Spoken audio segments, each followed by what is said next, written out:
अस्सलाम वालेकुम।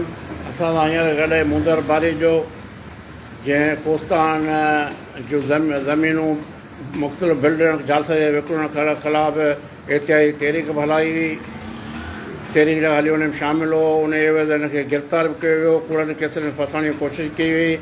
हिन वक़्तु जेको इशू आयो आहे ठठे ज़िले जी हज़ारी एकड़ ज़मीन जालसा जे ज़रिए जामशोर ज़िले में ॾेखारे मुख़्तलिफ़ सरमायादारनि सनतकारनि सां अरबियुनि में विकिणो करे जाम ठठे ज़िले जे मुक़ामी माण्हुनि सरकार ऐं सनतकारनि सां फ्रॉड कयो वियो आहे। इन सिलसिले में मुंदर खान जो मौक़िफ़ आहे त सिंध हाई कोर्ट में इन सिलसिले में पिटीशन दाख़िल कराईंदुसि त ठठे ज़िले ऐं जामशोर ज़िले जे जेके हदबंदियूं आहिनि उहे तइन कयूं वञनि ऐं जालसा जी जेके माण्हू आहिनि मलूस आहिनि उन ख़िलाफ़ु कार्रवाई कई वञे।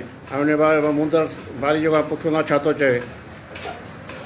बिस्मिल्लाहिर्रहमानिर्रहीम। तव्हांजी वॾी महिरबानी जेको हिन हवाले सां तव्हां मूंखां मौक़िफ़ वरितो। जीअं त ज़िलो ठठो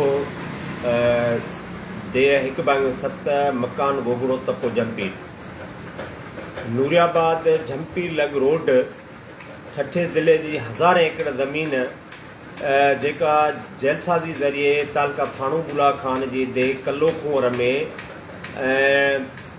फिट करे मुख़्तलिफ़ सनतकारनि खे विकिरो करे करोड़ों रुपयनि अरबों रुपए में विकिरो करे हुननि वॾो हिकिड़ो फ्रॉड कयो आहे। असां उन फ्रॉड जे ख़िलाफ़ बाक़ाइदा हिकिड़ी जेको सो तहरीक बि हलाईंदासीं ऐं इन जे लाइ असां जेको सो कानून जो रस्तो इख़्तियार कंदासीं। जीअं कोस्तान जे मक़ामी माण्हू सां ॿी वॾियूं नाजादियूं थियूं आहिनि, जेके आम माण्हू आहिनि उन्हनि जूं ज़मीनूं बि उन्हनि में आहिनि ऐं सरकारी ज़मीनूं जेके 1000 एकड़ जेके आहिनि उन में आहिनि। ऐं उन में हिकिड़ो land mafia builder Ashok Kumar भाई ऐं उन सां उतां जो हिकिड़ो बासर शख़्सियत जेको MN डिस्ट्रिक्ट जामशोर सां लागू आहे ऐं बैदी खान चवनि था, उहो बि गॾु आहे।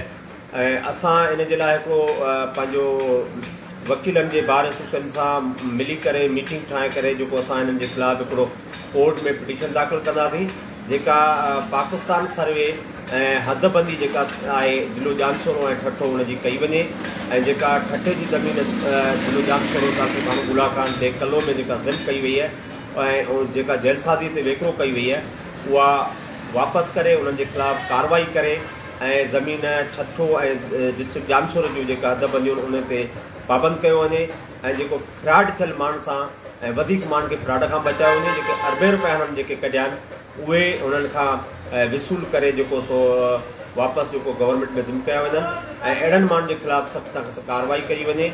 असां इंशाअल्लाह उन अज़ीम अनक़रीब जेको हिननि जे ख़िलाफ़ु हाई कोर्ट में वेंदासीं।